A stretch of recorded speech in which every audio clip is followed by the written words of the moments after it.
Alors, je vous fais cette petite vidéo pour faire un petit rappel par rapport au sevrage du cannabis. Donc déjà, merci beaucoup à tous de vos retours, de vos demandes de suivi. Il y en a beaucoup qui me font confiance et ça me touche énormément. Je reçois aussi beaucoup d'histoires en fait magnifiques qui sont une vraie victoire par rapport au cannabis. J'ai eu une petite fille qui m'a raconté l'histoire de sa maman après avoir écouté ma vidéo justement sur le sevrage. Donc voilà, ça m'encourage et puis je reste bien évidemment super disponible pour vous parce que je sais que c'est pas toujours facile. Alors, on refait un tout petit récap sur le cannabis. Donc, on est bien d'accord, on est sur une drogue qui est une drogue dure, mais qui est lente. Donc, en fait, c'est la différence en fait avec, par exemple, l'héroïne ou le crack. En fait, la plante, qui est aussi utilisée en plante médicinale, surtout aux États-Unis, pour soulager en fait les personnes qui sont sous chimiothérapie.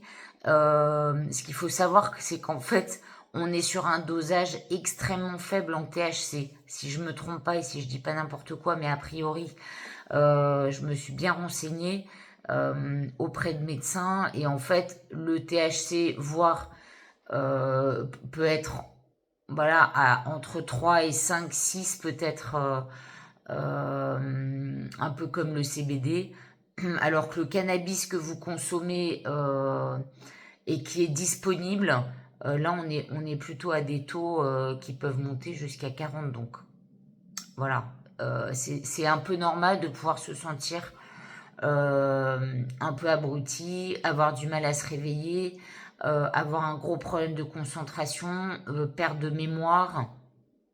Euh, et puis cette perte de volonté en fait à vouloir bien faire, à vouloir accomplir des projets, à tenir des promesses ou des engagements et puis on n'y arrive pas. Donc ça c'est la problématique évidemment de l'addiction. Donc moi je vous encourage en fait à vraiment me contacter et puis peut-être aussi à faire une, deux, trois séances. C'est pas la peine d'en faire 15. Mais ça vous... Voilà, je sais qu'à toutes les personnes à qui j'ai proposé ça ou qui m'ont demandé, ça a été d'une aide vraiment, vraiment utile.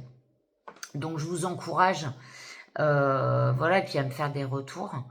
Euh, c'est quand même super normal d'avoir, quand on fait un sevrage sur le cannabis, mais c'est un petit peu comme, je dirais que c'est un petit peu comme la cigarette.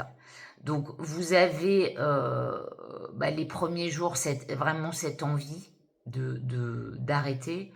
Le corps est en demande parce qu'il va lui falloir quand même quelques jours pour s'adapter. Donc il peut y avoir des fringales, il peut y avoir des maux de tête, il peut y avoir des maux d'estomac, il peut y avoir voilà un stress en fait qui est hyper normal et qui est, je dirais qu'on va retrouver dans quasiment presque tous les sevrages. Donc ça, vraiment, vous inquiétez pas.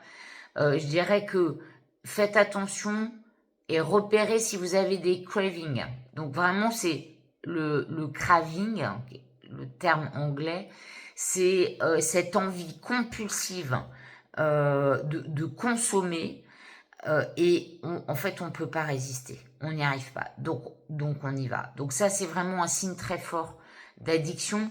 Donc, restez pas seul, parlez-en.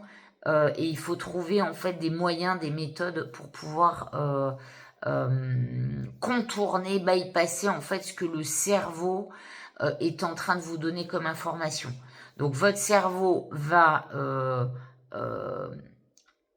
rentrer dans un état de stress énorme, va demander à votre corps en fait de faire quelque chose pour calmer ce stress Donc à vous, au lieu de prendre du cannabis, eh bien, hop, je mets mes baskets, je vais courir, je me prends une bonne douche glacée, je bois de l'eau très froide, voilà, je détourne mon attention parce que c'est ça qui est important.